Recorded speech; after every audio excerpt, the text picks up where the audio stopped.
믿을 수 없는 반전. 이 미국 미녀의 한국 방문은 악몽이 될 뻔했습니다. 세계적 기업 마케팅 디렉터로 성공한 그녀가 우연히 마주한 충격적 사건의 전말. 그녀가 생각했던 것과 완전히 달랐던 한국에서의 경험은 그녀의 인생을 어떻게 바꿔놓았을까요? 절대 상상도 못할 반전이 기다립니다. 안녕하세요. 오늘도 세계 각국의 이야기를 전달해드리러 왔습니다. 때로는 놀라움으로, 때로는 감동으로 다가오는 글로벌 스토리 시간입니다. 오늘은 미국 실리콘밸리 대형 IT 기업의 마케팅 디렉터 에밀리가 한국을 방문하면서 겪게 된 놀라운 변화의 이야기를 소개해드리려고 합니다. 한국에 대한 선입견을 가졌던 그녀가 어떻게 한국의 진정한 가치를 발견하게 되었는지 그 감동적인 여정을 함께 따라가 볼까요? 안녕하세요. 저는 에밀리 윌슨입니다. 32살이고 미국 실리콘밸리의 글로벌 IT 기업에서 마케팅 디렉터로 일하고 있죠. 많은 사람들이 부러워하는 직업이라고 하지만 사실 엄청난 스트레스와 경쟁 속에서 살아남기 위해 매일을 전쟁같이 살고 있습니다. 그런 저에게 한국 출장은 처음엔 그저 또 하나의 부담스러운 일정일 뿐이었어요. 솔직히 말하자면 한국에 대해 아는 것이 거의 없었습니다. 아시아 국가들은 모두 비슷하게 생각했고 특히 한국은 그저 일본이나 중국의 작은 이웃나라 정도로만 여겼죠. 경제 발전이 좀 된 개발도상국 정도로만 생각했으니 얼마나 무지했는지 지금 생각하면 정말 부끄럽습니다. 출장 준비를 하면서 인터넷에서 검색해본 한국은 북한과의 갈등, 혼잡한 도시, 언어 장벽 등 부정적인 정보가 대부분이었어요. 동료들도 아시아는 위생 상태가 좋지 않아 음식이 너무 이상해서 못 먹을 거야 같은 말들을 하더군요. 그래서 한국행 비행기에 오르면서 제 마음은 이미 불안과 걱정으로 가득 차 있었습니다. 12시간이 넘는 긴 비행 끝에 인천국제공항에 도착했을 때 첫인상은 놀라움이었어요. 깨끗하고 현대적인 공항시설에 효율적인 입국 절차, 영어로 된 안내판까지. 미국의 JFK 공항보다 훨씬 체계적이고 깔끔하다는 생각이 들었죠. 하지만 이건 공항일 뿐 실제 도시는 다를 거야 라고 생각했습니다. 서울 시내로 향하는 공항철도에 탑승했을 때도 깨끗한 차량과 빠른 속도에 놀랐지만 여전히 경계심은 남아있었어요. 호텔에 체크인한 후 잠시 쉬다가 회사 미팅 준비를 위해 근처 카페를 찾아 나섰죠. 그때 정말 예상치 못한 일이 벌어졌습니다. 길을 건너던 중에 갑자기 현기증이 심하게 왔어요. 시차 적응이 안 된 데다 장시간 비행으로 인한 피로가 한꺼번에 몰려온 것 같았습니다. 횡단보도 한가운데서 그만 쓰러지고 말았죠. 정신을 잃기 직전 누군가 급하게 달려오는 소리와 낯선 언어로 된 목소리만 희미하게 들렸습니다.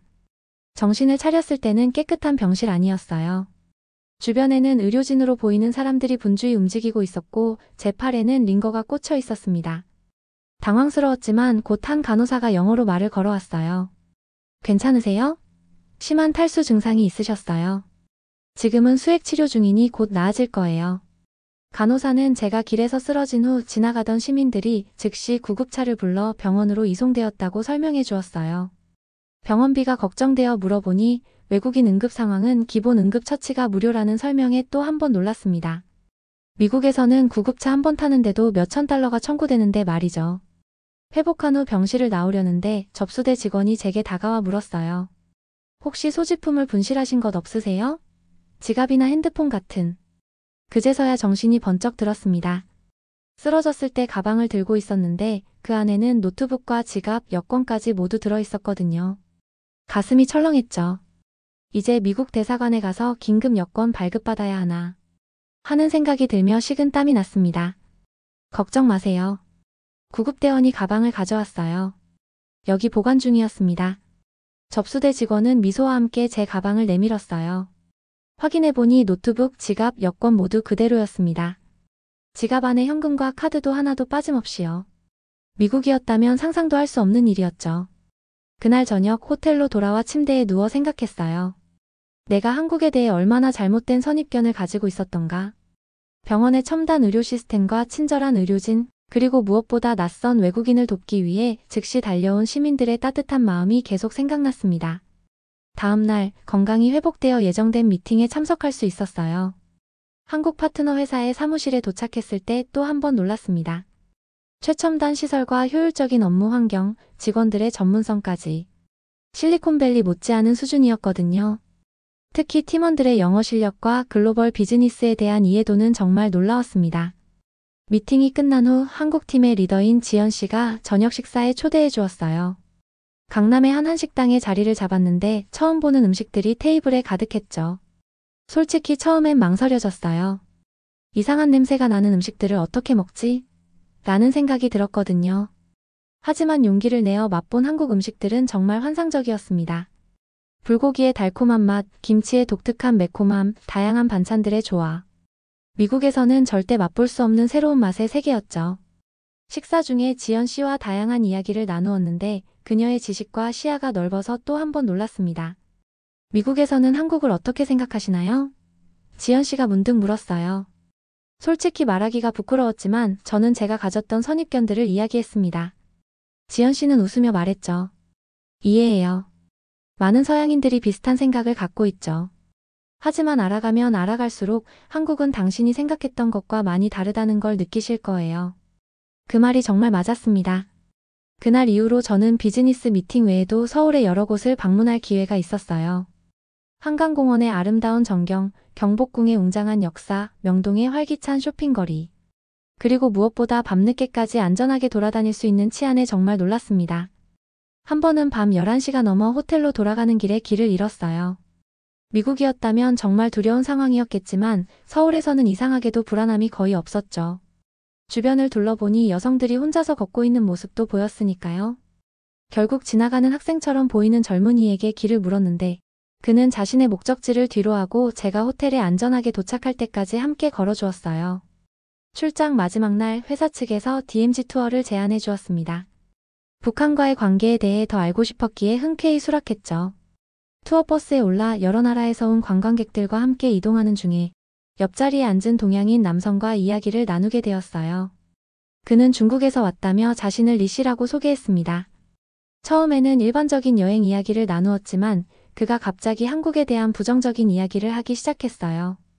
한국인들은 겉으로는 친절한 척하지만 실제로는 매우 배타적이에요. 외국인을 무시하고 차별하죠. 저는 지난 일주일간의 경험이 전혀 그렇지 않았다고 말했지만 그는 계속해서 한국의 부정적인 면들을 나열했습니다. 교통이 혼잡하고 환경이 오염되어 있으며 사람들이 불친절하다는 등의 이야기였죠. 제가 겪은 한국과는 너무 달랐기에 의아했어요. DMZ에 도착해 북한을 바라보며 가이드의 설명을 듣고 있을 때 뒤에서 갑자기 큰 소리가 들렸습니다. 돌아보니 리 씨가 한국인 가이드와 크게 언쟁을 벌이고 있었어요. 가이드가 뭔가 설명하려고 할 때마다 그는 화를 내며 소리를 질렀죠. 당신들 한국인들은 항상 이렇게 무례해. 외국인을 존중할 줄 모르는 민족이야. 다른 관광객들도 당황해하며 그들을 쳐다보았습니다. 한 관광객이 제게 물었어요. 저 사람도 당신처럼 미국에서 왔나요? 그 순간 깨달았습니다. 그 관광객은 리 씨를 한국인으로 오해한 것이었어요. 외모만으로는 동아시아 사람들을 구분하기 어렵다는 것을 실감했죠. 한국인에 대한 부정적인 인식을 갖게 될까 걱정되어 급히 설명했습니다. 아니요, 저분은 중국에서 오셨어요. 제가 한국에 머무는 동안 만난 한국인들은 모두 친절하고 도움을 주려고 했답니다. 투어가 끝나고 서울로 돌아오는 버스에서 리 씨는 멀리 떨어진 자리에 앉아 있었고 더 이상 대화를 시도하지 않았어요. 대신 한국인 가이드가 다가와 양해를 구했습니다.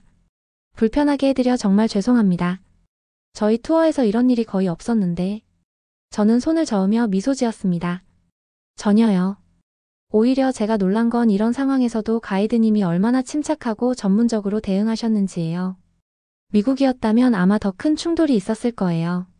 가이드는 감사하다며 말했죠. 사실 이런 일이 드물지 않아요. 특히 중국이나 일본에서 오신 일부 손님들이 한국을 폄하하는 경우가 있어요. 역사적인 갈등도 있고. 하지만 저희는 그런 것에 상관없이 모든 손님들에게 최선을 다하려고 노력합니다. 그날 밤 호텔 방에서 창밖의 서울 야경을 바라보며 많은 생각이 들었어요. 한 주 전만 해도 한국에 대해 아무것도 모르고 부정적인 선입견만 가지고 있었는데 이제는 이 나라의 아름다움과 사람들의 따뜻함, 그리고 발전된 모습에 깊은 인상을 받았습니다. 더불어 오늘 DMZ 투어에서 있었던 일이 제게 중요한 깨달음을 주었어요. 동양인이라고 해서 모두 같은 가치관과 태도를 가진 것은 아니라는 점, 그리고 어떤 나라나 문화에 대한 선입견은 얼마나 위험한지를 말이죠. 제가 한국에 오기 전에 가졌던 생각들이 얼마나 잘못되었는지, 그리고 그것이 리 씨와 같은 사람들의 부정적인 영향 때문이었을 수도 있다는 생각이 들었습니다. 다음 날 아침 공항으로 향하는 리무진 버스에 몸을 실으며 서울의 풍경을 마지막으로 눈에 담았어요. 잠실의 높은 빌딩들, 한강을 가로지르는 우아한 다리들, 그리고 곳곳에 조화롭게 자리 잡은 공원들. 이제는 이 모든 것이 새롭게 보였습니다. 인천공항에 도착해 체크인을 마친 후 면세점에서 한국 화장품과 기념품을 몇 가지 구입했어요. 계산을 위해 줄을 서 있을 때 뒤에서 누군가 제 어깨를 툭 쳤습니다. 돌아보니 병원에서 저를 돌봐주었던 간호사였어요. 혹시 며칠 전 서울대병원에 오셨던 미국분 맞으시죠? 너무 놀라서 말을 잇지 못했습니다. 그녀는 웃으며 말했어요. 기억나세요? 제가 담당 간호사였어요. 괜찮으셨나요? 한국에서의 시간은 어떠셨어요? 그녀의 관심과 기억력에 감동받아 말했습니다. 네, 덕분에 정말 잘 지냈어요. 한국은 제가 상상했던 것보다 훨씬 놀랍고 아름다운 나라였어요. 비행기에 오르기 전 마지막으로 한국 땅을 밟으며 다짐했습니다. 미국에 돌아가면 한국에 대한 진실을 알리고 내년에는 꼭 휴가로 다시 오겠다고요. 그리고 다음에는 서울뿐만 아니라 부산, 제주도, 그리고 한국의 아름다운 시골 마을들도 꼭 방문하고 싶습니다. 한 주 전 저는 한국을 그저 아시아의 작은 나라 정도로만 생각했습니다. 하지만 이제는 알아요. 한국은 첨단 기술과 전통이 조화롭게 공존하는 나라, 효율성과 따뜻한 인간미가 함께하는 나라, 그리고 무엇보다 세계 어느 나라보다도 빠르게 발전하며 자신만의 정체성을 지켜가는 자랑스러운 나라라는 것을요. 여러분, 저의 한국 이야기는 여기서 마칩니다. 혹시 한국에 어디로 여행 가면 좋을지 댓글로 추천해주세요. 다음에 방문할 때 꼭 참고하겠습니다. 그리고 여러분도 기회가 된다면 선입견 없이 새로운 문화와 나라를 경험해보세요. 그것이 우리의 시야를 넓히고 더 나은 세계 시민이 되는 길일 테니까요.